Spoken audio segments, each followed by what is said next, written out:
Hi, everybody. Welcome to Mediation and Beyond YouTube channel. And I'm super excited today to have Bridget Potterton all the way from California. So thanks, Bridget, for the time change coming. It's early out there and it's like just starting afternoon here. So thanks for coming on.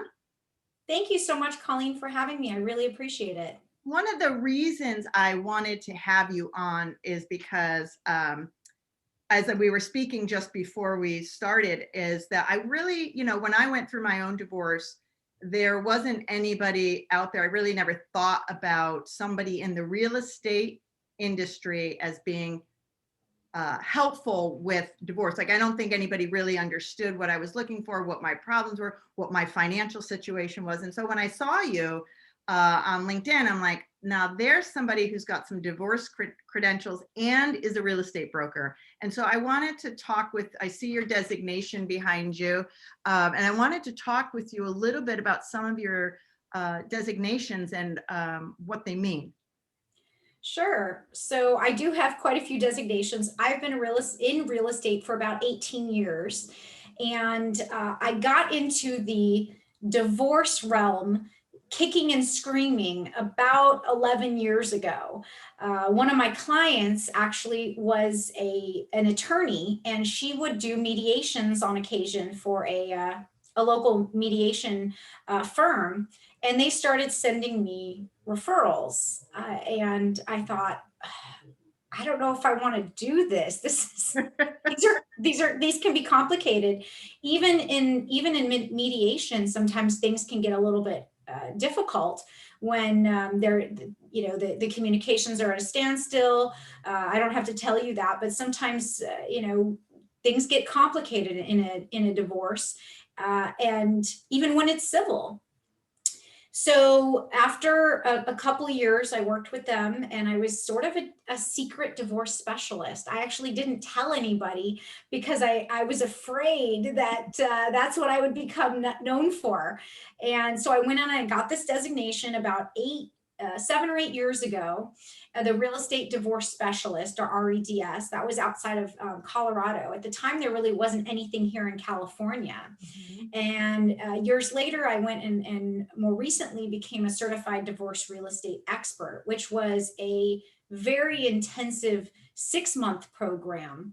A lot of these designations you can get within a week or 2 weeks, but it was a 6-month program that put us in front of judges with how they handle family law cases, kind of gave us an insight as to the court, the back end of the divorce that we don't necessarily see on the real estate side, but still affects us. It was taught by several wonderful family law attorneys that really kind of gave us the ins and outs that on the real estate side we're not usually privy to.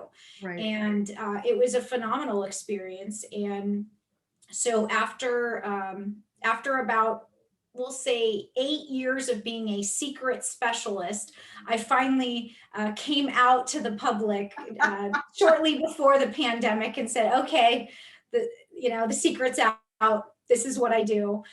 But I still have a good traditional business as well. And I think that was sort of the fear, is I don't want people to just think of me as a divorce expert. But unfortunately, I had a few family law attorneys smack me around a few times and say, Bridget, you need to focus on this. This is what you're good at. And I don't care if you don't want to do that and you only want to do your happy buyers and your happy sellers. You have a calling, and this is what you need to do. And so, it is a calling when you're in the divorce arena, because it's not always, you're not getting the happy end of things. Yes. And I think that's the part you need to sort of accept is, I had a family law attorney once tell me, in criminal court, you see the worst people on their best behavior, but in family law, you see the best people on their worst behavior. So true. And that really put it in perspective, and sort of you really have to say, okay, these people are at probably a very low point, maybe the lowest point they've ever had in their life, going through that. And we have to be very aware of that and not take it personally, and realize that it's not about us. It is truly about them and trying to get them to the next phase of their life. And there's a lot of psychology behind it as well that, in general, as realtors and brokers, we're not trained for. And I think that's why a lot of times you hire a traditional real estate broker because you don't know we exist. And there can be a lot of problems within the transaction because, frankly, as real estate professionals, we are not trained in the ins and outs of divorce and how it really is a completely different transaction from a traditional sale. It really is. And I think there's two key elements that I'm hearing is one, the training around, because people aren't trained to deal with people's really heavy emotions. You're trained to, here's the house, here's what it looks like, you want to buy it, you buy it, here's the paperwork, we're done, here's your keys, right? It's pretty straightforward, but typically you're not dealing with the messiness of unraveling something that's so pertinent to our lives, like our homes. Mm-hmm. Like it's a really special place. And then of course the family home, especially if you're having divorce with children, it's like, well, it's the family home, it's the kids' home. So there's that extra element of emotion that goes along with that you're unraveling, not just selling the house, but you're unraveling and unpacking that with them. Absolutely.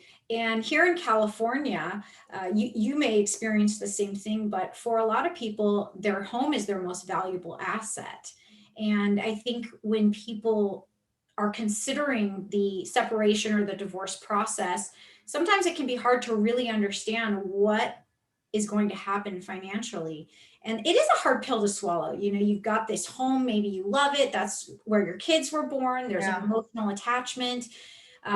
Oftentimes what I see is that one person is ready to sell and the other one is not.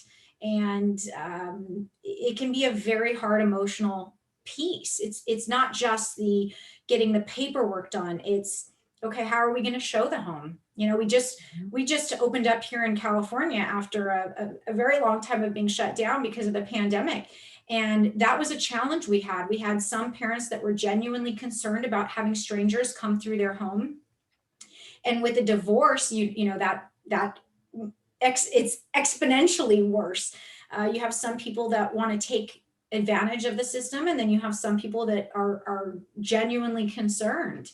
And it certainly makes things more complicated when you've got couples that are not speaking, or I had one recently where we had dual restraining orders against both parties, and we actually could not have them both on the same emails, and that happens a lot with my high conflict ones. So I actually treat it as almost like two separate listings. And I'm going to tell you a little secret, Colleen. When I was early on doing this, I didn't know any better. As I said, there wasn't any training right. For people like me. And I look back and I cringe at some of the things that I did, not knowing any better, because I was using my real estate training, not my, family law training. And so it really, I look back and think, wow, I really made some big mistakes, not knowing back then that was such a big error. But you have to treat it as the estate. And as a certified divorce real estate expert, I took an additional oath, the oath of neutrality, which is not something that as realtors that we typically take. So I never represent a buyer and a seller, especially in a family law case, which as a traditional broker, I absolutely could do. Could you imagine representing a buyer and a seller, and your sellers are going through a divorce? I mean, the conflict of interest, and your head's about to explode thinking about all the things that can go wrong. But as realtors, we're allowed to do that. But so as a certified divorce, so you're a neutral. Absolutely a neutral but only between the sellers. I will not represent a buyer because there's just, but it's allowed in the real estate world. It's allowed in the law practice. Attorneys always say, how is that even possible? I said, well, a lot of the realtors you may have worked with in the past are allowed to do that. I'm not. So I think there's just that, it's just important to have that conversation and understand what people are getting into when they hire a realtor. It's very common for people initially to be able to hire maybe their friend who's a realtor, or maybe even their past realtor who helped them buy the house. But a lot of times that can be difficult, because if one of them has developed a friendship with that person and now they need to be a neutral third party, that happens. And sometimes I even get referrals from other realtors who say, hey, my friend is going to be selling their house through a divorce, and I'm friends with the wife, or I'm friends with the husband, and they're smart enough to know it's probably not a good idea for them to get involved between the two. And so they'll refer it to me. And that happens as well. Yeah, I have not, I've heard of divorce specialists that are realtors, but I haven't heard the expert. I didn't know there was another level to those designations, which as a mediator, I'm really happy to hear. And I'm actually going to be on the lookout for that, because I didn't know that existed. So the reason that you probably don't know is there are probably only, I would say about 60 of us in the entire country.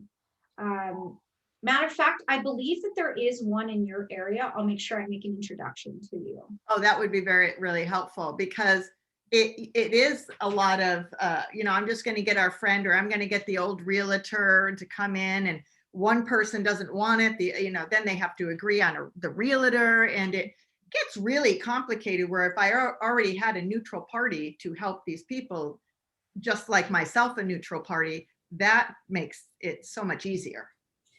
Well, and it can help with the process, because, a lot of times we do experience challenges. Even like I said, in mediation, when there's open dialogue, oftentimes one little thing that, like, for example, child custody, that's a hot button for a lot of parents. And let's say that the transaction is going well, or we're selling the house, but then all of a sudden we're at a standstill because they're arguing over child custody arrangements. So then one wants to stick it to the other, and they refuse to show the house anymore, or things like that. And those are real problems and challenges that can happen. And it is very hard when you don't have any training to know what to do in those circumstances. And are you trained in mediation itself? Like, are you trained in that as well, as part of the expert and what they do? I haven't. So there is a special mediation training you can take. I have not taken that. I have considered taking it. I think it would be very interesting, and I'm sure I could learn a lot from it. But they did train us on mediation with the certified divorce expert. A lot of what we really focused on was a fair amount of the high conflict. I've done a fair amount of mediation, family law cases, probably more, I would say, mediation than high conflict, where that's a lot of what I did the first couple of years, was the mediation. And the high conflict certainly has been it's a very eye-opening experience, and you really do see kind of the worst sometimes of people going through a tough time. But you just want to help them get through and help them get to the next phase, because So you can come in as a neutral, not only in the mediated cases, but also in the high conflict cases, come in as a neutral real estate neutral. Yes, absolutely. And I'm sure you experience a lot of this too, but when you have these difficult cases, a lot of times, one party or both really tries to get you to see their side of the story, right? And it's very easy to go down that rabbit hole quickly, and that was part of our training, is to not get involved in the weeds of the personal things, and focus on what my job is. And it is hard, because sometimes they tell you some pretty terrible things about the other, about opposing party. Yeah. And, you kind of have to say, okay, well, my job is not to judge you as a parent, or judge you as to whether you stole money from this person, or whether so-and-so did X, Y, or Z. My job is to help you both get to the next phase of your life. And I can do that by helping you, sell your real property, and then, get you to move on to the next phase. And when they move on, they sell. So let's say they sell, you're not, and you take yourself out of being able to find them new places, or do you also, are you also allowed to find them new living places? Great question. So in general, what I often say is if you have a realtor that you've had a relationship with in the past, especially if it comes to me as a referral from an agent, I will tell them, go back to your agent. If you had an agent, go back to that agent, and then they can choose whoever they want, their friend or Right. whatever. Because at that point, it's not as critical to have a divorce specialist when you go to buy, once that piece is done, because that is your portion of the money. You can do with it whatever Sure. whatever you want to do. I have helped some purchase new property, but I typically don't like to do it when the divorce is still an active case. If after the fact they decide to buy and they want to work with me, that's fine. But during the case, I would actually have to have a discussion with both attorneys and both parties and let them know. And if any of them have any issues with me doing it, I will not represent them on a buy. Yeah, that's smart. Because it's just not worth it. It's, your reputation is everything. And if there's any perception of not being a neutral third party, then that defeats the whole purpose of having an expert like myself. Yeah, well, and it's hard to get people to see you as a neutral, so that only kind of elevates the questioning they already come in with. I want to ask you, and this is obviously just pertinent to you, but do you find in the divorce arena with real estate that it is more women or men who have a harder time giving up the household asset, like the house itself? Do you find either one struggles differently, or do you find it's just, hey, that's typically a 50-50? Or I'm just wondering, and again, I know it's just pertinent to your experience. I'm not asking you to make a global generalization. Absolutely. My experience is that it's typically the in-spouse, as we call them. So the one who is currently living in the property. Oftentimes one will leave and one will. Now, if they're both staying in the property, which sometimes happens if it's, a low conflict case. But if one has already left, typically they left their emotional ties to the house at the door. Okay. In general, has been my experience. And I would say more often than not, the in-spouse is usually the wife. Okay. But not always the case. Sure. And they're usually the one that has the emotional tie, whoever is still there, especially if the kids are living at the home most of the time. That's usually the one. And certainly in general, my experience has been, if they do have kids, it is harder to give up the home because it was considered the family home versus when I'm helping maybe a couple who their kids are grown or they don't have kids. Those ones in general, I tend to notice the emotional attachment is not as strong. Yeah, which would make sense because when you're getting divorced with kids, you want to keep them in the family home. And so even if the other partner has left, but keep our kids in that structured environment. And I would agree with you. I think it's whoever is in that house, which it can be men at times too. It definitely can be men at times. What would you tell realtors who are doing high conflict cases or just mediation cases who are not certified? Are there any tips? Because it's not a requirement, right? It's not a requirement to be certified as a divorce expert in real estate to deal with people who are divorcing. At least I know that's not the case here. But are there any tips that you would give other realtors? Great question. There are a couple things I would suggest. First of all, when I started doing these types of cases, like I said, there wasn't a lot of training out there. There is better training out there. The designation that you can see in my background right now, the CDRE, that is done through the Alumni Institute. And it was a 6-month program, but they do have a little mini boot camp. I would recommend checking that out. There is. Where did you get that again? It's called Alumni Institute. You can just go to, it's ILU. Oh, right on your designation in the yellow there. Okay. Yes, Okay. and they have, that's where I got my CDRE, but they have a mini boot camp that's just a couple weeks long. And I took that before I got this, and I thought it was a great starter just to kind of get a taste, because if you're going to get your certified divorce real estate expert designation, you need to commit to it, that's your niche, because it is a 6-month program. It's not just a 1 week, here's your designation. So if you're serious about it, look into it. But if you're not sure, try the boot camp. Also, there's the National Association of Divorce Professionals. Yes. That is a national association. They have classes through there you can take. They've got monthly, you can kind of join the group, and they've got monthly meetings. You can learn. There's a lot more education out there now than there was before.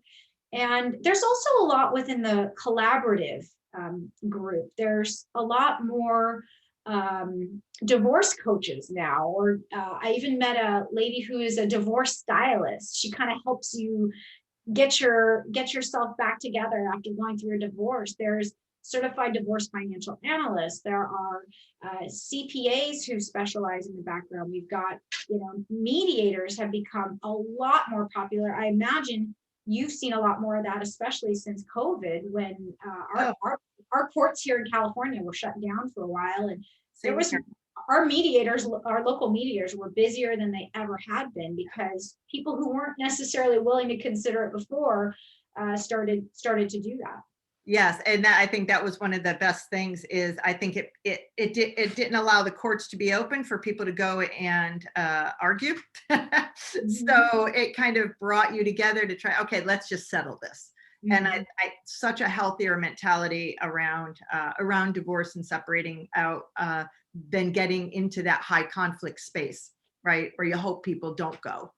Well, and you bring up a really good point, Colleen, because sometimes in a really high conflict case, it can get to the point where you've got your attorneys involved, and you need to go to court and force the sale of a home.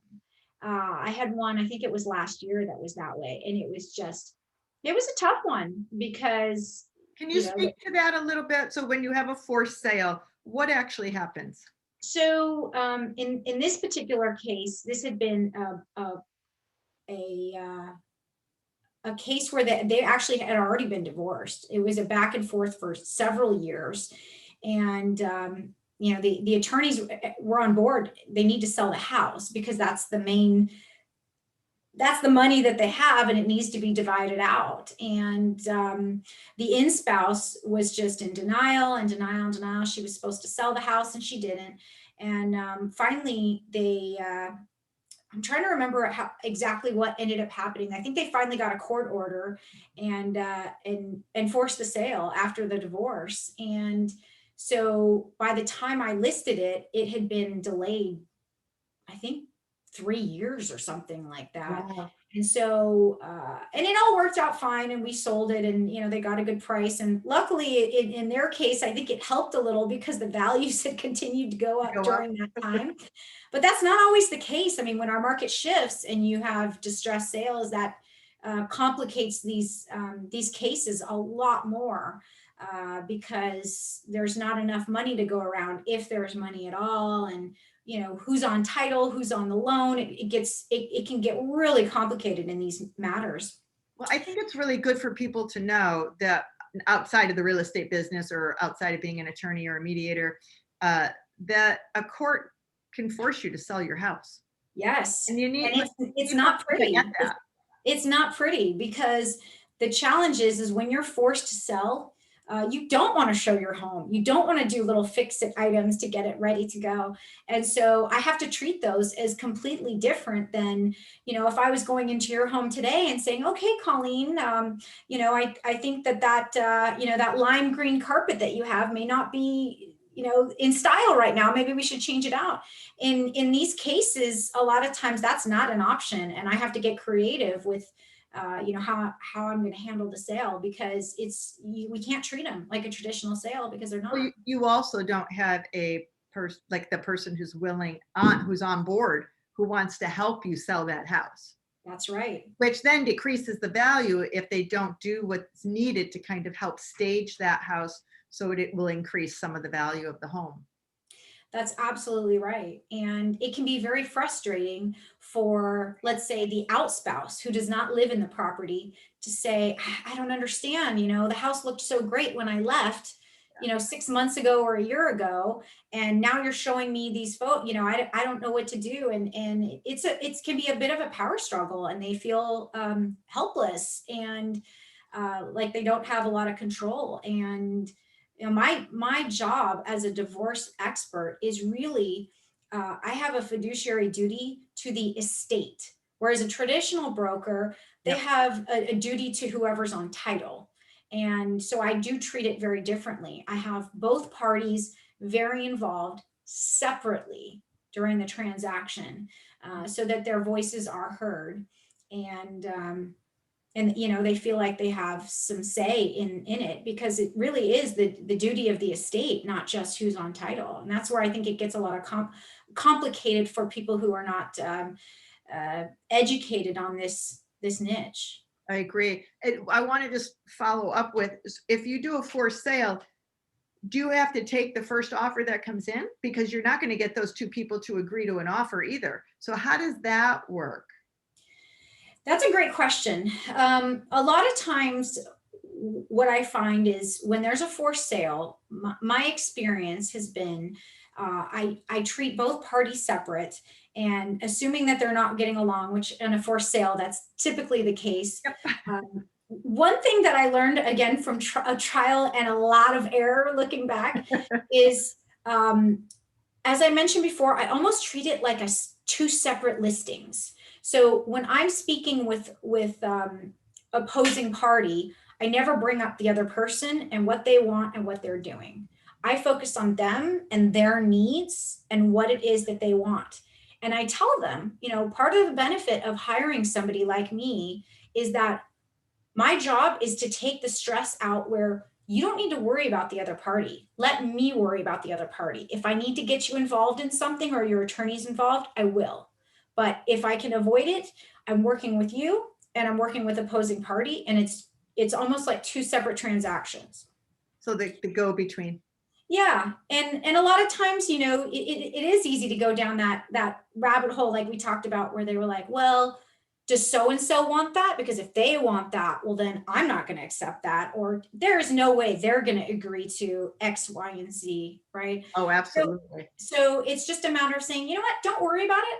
I'll take care of that. You shouldn't have to worry about the other person. Yeah. And it kind of takes them off of the defense a little bit of feeling like, oh, this is never going to happen. And I think it sets the tone that, I'm there to allow them to get through this transaction without having to stress every other moment about what the other person's going to do or say. Yeah. And without those individuals having to have a dialogue. Exactly. Which because de-escalates a lot of things. Yeah, because on the ones where I've got dual restraining orders, they're not allowed to. So, and then there are some where they actually get along and they do want to be on the conversations together. And sometimes I'll have some where they will not be speaking at the beginning, and by the end they will. I mean, a lot of times you just need to have flexibility and make sure that you're being fair to both parties, regardless of who is on title and regardless of who's living in the property, because I think sometimes the outspouse also feels left out throughout the process. And so it's important to make sure that they feel like they're a party to the transaction, even though they're not living there. Right. I mean, that's a big difference too, because if they haven't been back in the house, they don't know what's going on in there. And then, they're seeing pictures like you were saying earlier, which could then set them off, or like, what the heck happened? And, you're like, don't worry, I'm working on it. I got this, like, right. So you get to be that really neutral. I think that's a great, as a mediator, I always think that's a great space to occupy, because you're hearing both people, not taking sides, but helping to find that middle ground.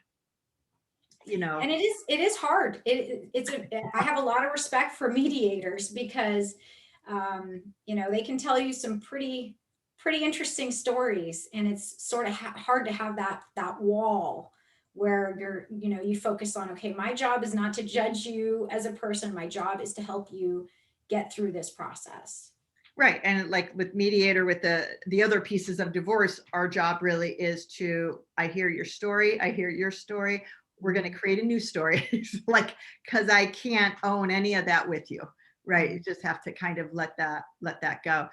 Would you say that, do you have a interest in ever like teaching this to other realtors, or just kind of moving on in another, adding to what you're already doing? Because for me, I've really enjoyed the simplicity of being able to understand what this field is. And I think that's you make a good teacher. Well, thank you, Colleen. I appreciate you saying that. It's funny. I was on a TV show in the UK, and they don't have any divorce specialists out there. And she asked if I would start teaching out there. I thought, never say never, right? I always like to be open to new opportunities. Yeah. So we'll just say maybe. You never know what the future holds. So with the alumni, is it alumni? That doesn't matter where you live. So it doesn't matter what state you're living in. It's for anybody anywhere.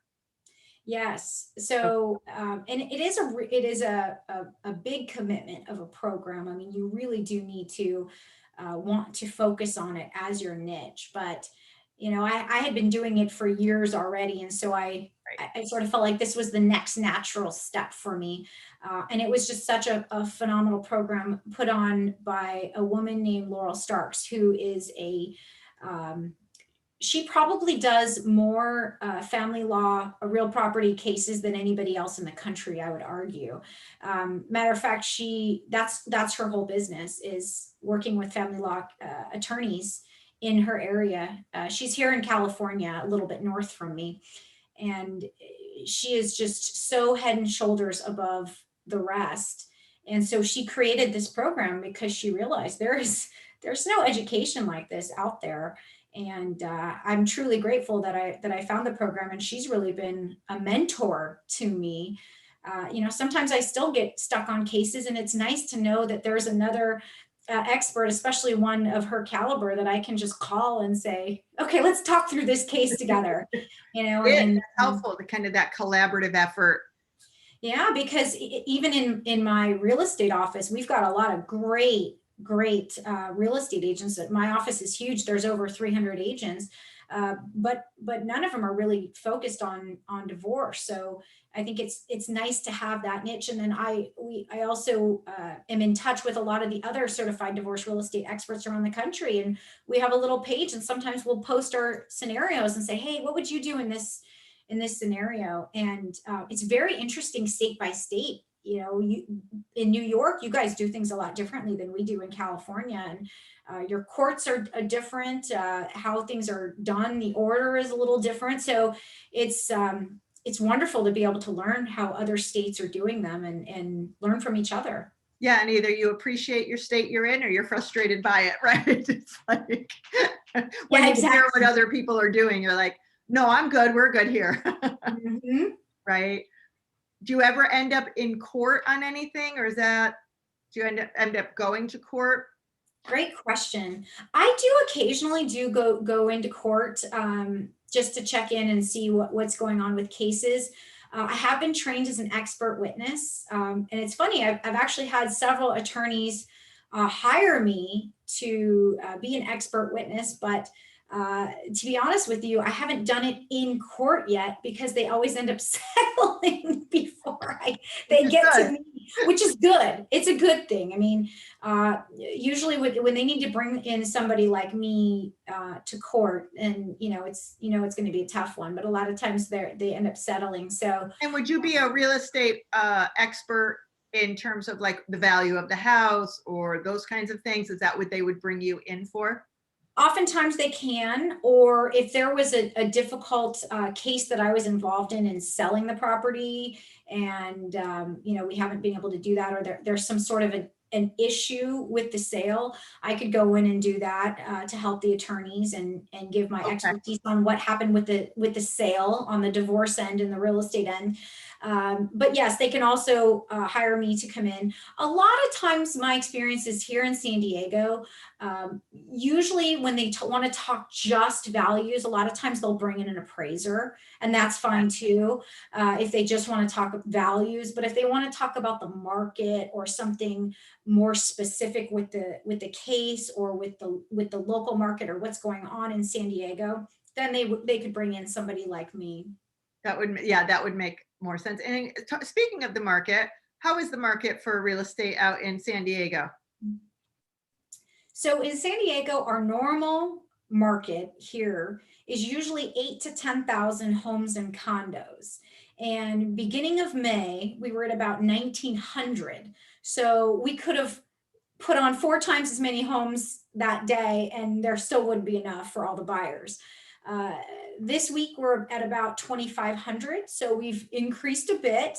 It's a good sign, but this is also summer, and we usually sell a few more homes in the summertime. So I don't think we'll really know until maybe September or October if that's going to stick.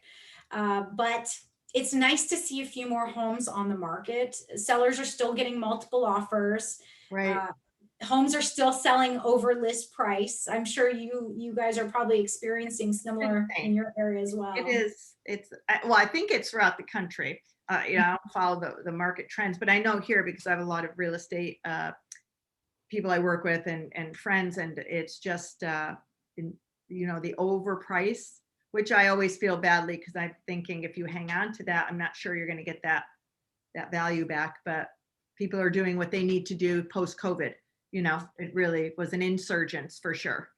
Yeah, I mean, we had a lot of people, I think, everybody's saying, oh, everybody's leaving California. But the challenge is, I think we're getting a lot of people from the Bay Area and from Los Angeles coming here to San Diego. So people are saying, oh, there's this mass exodus, but we're getting more people coming than we are going. Yeah. But I've had some clients sell their homes and cash out and go buy homes in other states for cash. That are in their 30s and 40s. And that's a pretty exciting position to be in. Yes. As long as you can handle leaving California, because here in San Diego, we have probably the best weather in the country. And if you've been here for a long time, going anywhere else is probably going to be an adjustment for you. It's an adjustment when you just come back from vacation from San Diego, because it's just like a little piece of heaven to have that kind of great weather all the time. And it just, I don't know, it just feels better. Certainly. Oh yeah, we get angry if it gets above 78, 79 degrees here. And then, our friends outside of Southern California are pretty upset with us for complaining. Yeah, like come here when it's like 10 degrees. It's like, rainy the whole bit. Like I could go on and on. I'm like, why don't I live in San Diego?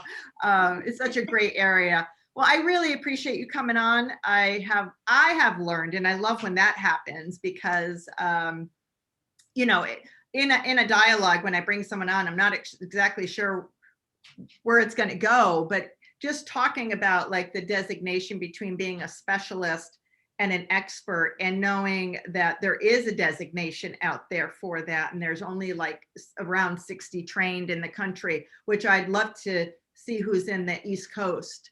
Mm-hmm. But I think that that's really important for people going through divorce or have post-divorce issues, to know that there is an expert out there or a specialist out there who can help them, rather than your typical realtor, because there's something more needed. But with your real estate as an expert, you're only allowed to help in the state you're in. Is that correct, Bridget? So if someone in Colorado watches this and they're like, I really need to talk to Bridget, but you couldn't help them because you're not in their state, but you could guide them. Yes, I actually happen to know 2 wonderful ones in Colorado. Oh. So I would say if you're listening to this and you're going through a divorce and you think you may have real property that you need to sell, feel free to reach out to me, and I'm more than happy to put you in touch with somebody who is in your area and who is an expert in the field. Absolutely. Yeah, I think that's so important to be able to have someone as a touchstone to connect with, because as I said earlier, when I went through my own divorce, like there weren't any experts out there. And so even when the divorce is done, and let's say you have the house, you're still at a loss. Like, what should I do? Where do I go next if I want to sell, even if you maintain the home? Like, there's a lot of things to talk about, and it's nice to know there's experts like that with you out there. So thank you so much for your time. I really appreciate it. It was a great conversation. And if you're listening, reach out to Bridget. She'd be happy to help you. And Bridget, well, I'm sure we'll talk again. Thank you so much, Colleen. Thanks. Have a great day. You too.